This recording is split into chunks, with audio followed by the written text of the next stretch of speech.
we watched Escape Room Tournament of Champions. This movie is a 2021 film. 6 people unwillingly find themselves locked in another series of escape rooms, slowly uncovering what they have in common to survive. Joining forces with 2 of the original survivors, they soon discover they've all played the game before. I gotta be honest with you, this is kind of a mixed bag for me, because I know what I thought I was gonna be getting into, and I was kind of on the struggle bus to find, like, the version of this movie I wanted to watch. There are 2 versions. One is the theatrical cut, and there's another one for the extended edition. And they are very wildly different films. Both of them share, like, most of the middle bits, and pretty wildly different beginning and ending. It's not a ton of time, but the tone is different, and it completely changes the narrative. I had the pleasure of the extended cut. I'm guessing that I got the better of both halves, although I personally would have liked to see the returnee that is in the theatrical cut. I'm good without it. I'm perfectly fine without seeing it. I'll be fine. Weirdly, the first movie, it takes a little minute to get on its feet. This one starts off at a pretty good pace. I don't really know that I care for, like, the panic attacks. Like, I understand they're having them, and it's a nice way to see them, but the paranoia's enough. It's fine. Just get going. No big deal. And, it only starts to, like, drag when they start yapping about Midas. Because it's just not necessary. Alice in Borderland is a perfect example of, like, this type of thing that stays on its feet and stays pretty good. It only starts to get wobbly when you start to really think about the people running the game itself, and the scope of it. In the same way, anytime you stop and go, hey, so this seems like a lot of extra work to get put together. There's a lot going on here. So there's just too much going on. So anytime you, like, really dig into that, or the characters start yapping about getting to the bottom of it, the narrative starts to kind of get wobbly. The extended cut deals with it a little bit, but I actually appreciate that it never really touches on it so much so that it matters. Because overall, it shortens down the cast list. It's not like a big billion bunch of people. You gotta, like, go crawling all over the world to figure them out or whatever. It stays pretty crisp and tight, although there is an element of finality there. Saw's a perfect example.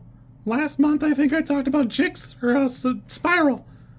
I think that's a fantastic follow-up, where it just doesn't have to be Jigsaw all the time.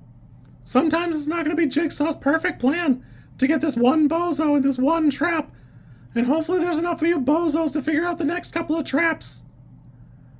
There's an element to these traps where, I don't know, you're all really cutting it close, and it's just a little too close to be like, maybe they're a little bit stupid, because there's no, like, hints or anything, and, you know, whatever. There's a little trivia thing that mentions the writers from the first one didn't return. Adam Robitel did come back, the director. But here, it looks like I've got 3 on the screenplay, 2 story by, I don't know. It's probably what led to there being a completely different extended edition, but there's probably, like, a blended version of the pair that makes it like a regular schmegular good movie. Overall, this is like a 6 for me. It needs a little something, but I don't know. There's an element of how much can it really be being an escape room movie and not advance the plot, really, or not be too contrived. So, I don't know. By now it's been like 4 years or so. There's no real sign that we're going to get, like, a sequel. I don't know that I would really, I don't know that I'd want it. Because there's an element to this where the theatrical cut has a very different vibe.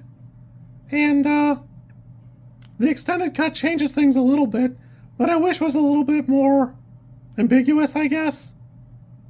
A little less wrapped up.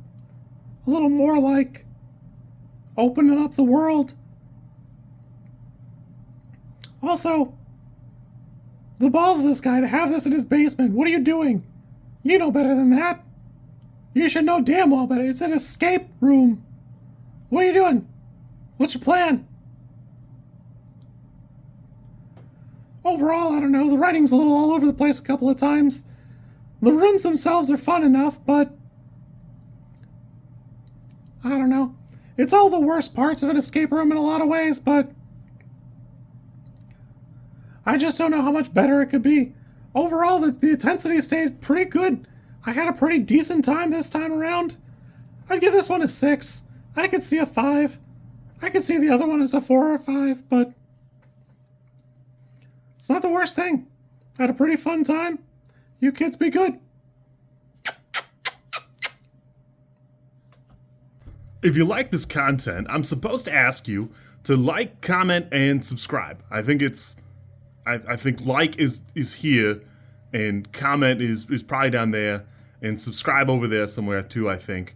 I don't know how many times this like snippet is gonna make it into a video. Everybody says you should do it this way, and I always thought it was just like an annoying thing other YouTubers did. And as you know, I am bad at editing, so if you like it, great, I'm happy for you. If you don't like it, I'm sorry.